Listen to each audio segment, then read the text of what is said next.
Amy.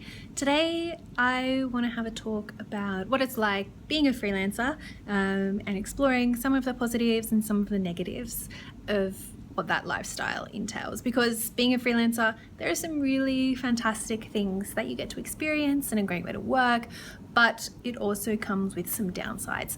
So let's start talking about what is bad. There are three things that I think are the worst about being a freelancer. The first one is that when things go wrong, you're accountable. You don't have anybody to blame. If a client doesn't like a piece of work, it's on you.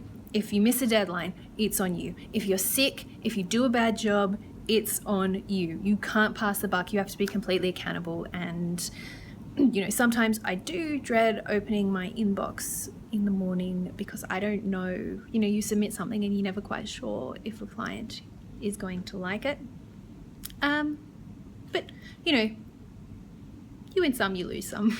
The second thing that I find difficult as a freelancer is the fact that you can never switch off because it's your own business. And because I work in Thailand, I have clients in Singapore and in Australia, which are on different time zones, and they're emailing you at 9 a.m. their time, which is 6 a.m. my time, and that can be a little bit difficult. It can be difficult if you want to go and travel or you want to go on holidays. It's really difficult to completely switch off, and that's something I'm still learning how to do.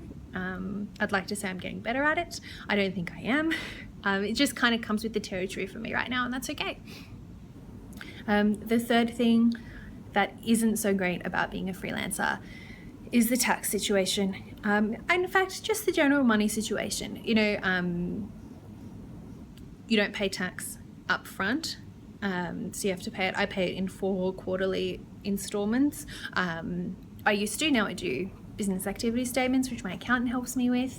But one of the issues is definitely cash flow management. So if people don't pay your invoices on time, you can't pay your car rego, or you can't book a ticket home, that sort of thing. So you really do have to be super vigilant about getting paid. You have to be super vigilant about chasing up invoices that are late, while also being friendly so they give you more work. It's a bit of a balancing game. Okay, now for the 3 things that are really great about freelancing. Probably the first one, the one that I love the most, is that you have a lot of freedom. You can work from anywhere, you can choose your own hours, you can choose your own clients. I don't feel bad about letting go of clients if I don't think they're a good fit or I don't enjoy working with them, or the relationship. Maybe I'm not the best person for the job for the type of work that they need, and that's okay, but it's nice to have the freedom to be able to do that. The freedom to, take the afternoon off if you need to.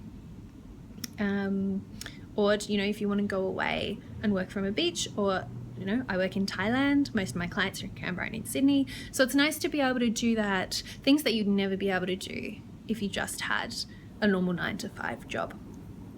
The second thing that is really great about being a freelancer, it's also the same thing, one of the reasons that's the worst about being a freelancer, and that is you're accountable. So it's terrible when it goes bad, but when it goes well, when you land a really big client or you pull off a really big project, or a client's really pleased with your work, it's all on you and your ability to execute and your ability to work with a team, if you have a team, to be able to do something that makes a client really happy. And that is very rewarding. The third thing that is good about being a freelancer is that you can make a lot more money than you were making before at a regular job. And as someone whose background is in journalism and media, the budget's there, you don't earn a lot of money, your salary is pretty shit. And so, in the past 12 months, I've made almost double what I would earn in a traditional, regular 9-to-5 media job. Certainly double what I was earning in my last job, which was in an web editor role. And that's not for working that many more hours. It's a bit more stressful, and, I definitely work a lot harder, but if you're looking for a way to make money, then freelancing is definitely a good idea, because the only limit is what you're able to do. And that's it. Those are my top 3 reasons why freelancing is great, and my top 3 reasons why freelancing is terrible. Thanks for watching.